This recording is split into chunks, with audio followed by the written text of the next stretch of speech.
Buried with the rich. Prophecy fulfilled. How could an ancient prophecy predict the exact details of the Messiah's burial centuries before his death? Isaiah 53:9 declares, "And they made his grave with the wicked, but with the rich at his death, because he had done no violence, nor was any deceit in his mouth." How did this prophecy find its remarkable fulfillment in Matthew 27:57-60? Let's uncover the incredible accuracy of this prophecy and its implications. Isaiah 53 is one of the most compelling and detailed prophecies about the Messiah. Verse 9, in particular, presents a paradox. The Messiah would be associated with both the wicked and the rich in his death. At first glance, this may seem contradictory, but its fulfillment in Jesus Christ is both profound and precise. Fast forward to the crucifixion of Jesus. He was executed between two criminals, fulfilling the first part of the prophecy, his grave with the wicked.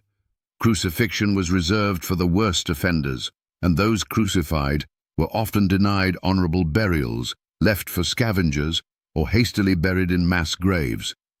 But God's plan defied expectations. Matthew 27:57-60 records the unexpected turn of events.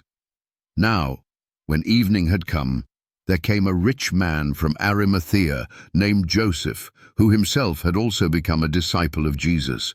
This man went to Pilate and asked for the body of Jesus. Then Pilate commanded the body to be given to him.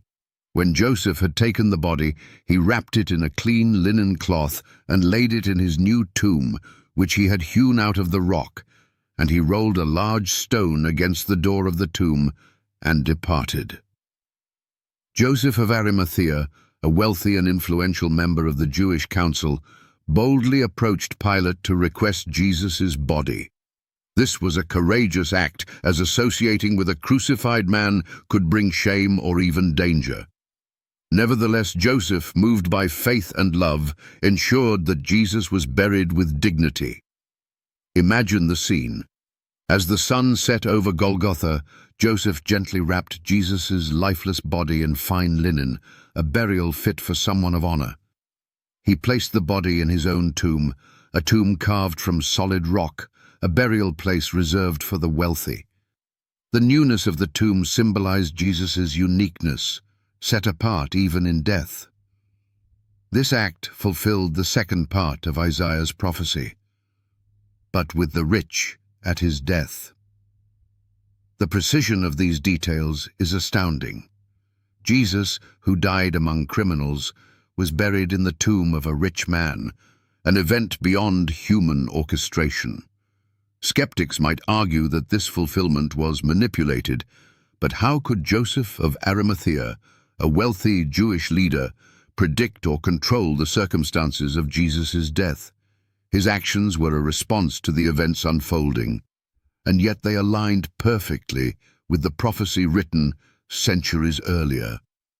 This moment also underscores the divine nature of God's plan. Even in death, Jesus was set apart, fulfilling Scripture with meticulous accuracy. The tomb, sealed and guarded, would soon become the scene of the greatest victory, the resurrection. The prophecy of Isaiah 53:9 and its fulfillment in Matthew 27:57-60 reveal the sovereignty of God and the depth of his plan for redemption. Jesus, though crucified with criminals, was buried with honor, fulfilling every detail of prophecy. This story invites us to reflect. If God's plan for Jesus was so precise, can we trust him with the details of our lives? Will we recognize Jesus as the Messiah who fulfilled every prophecy and conquered death itself?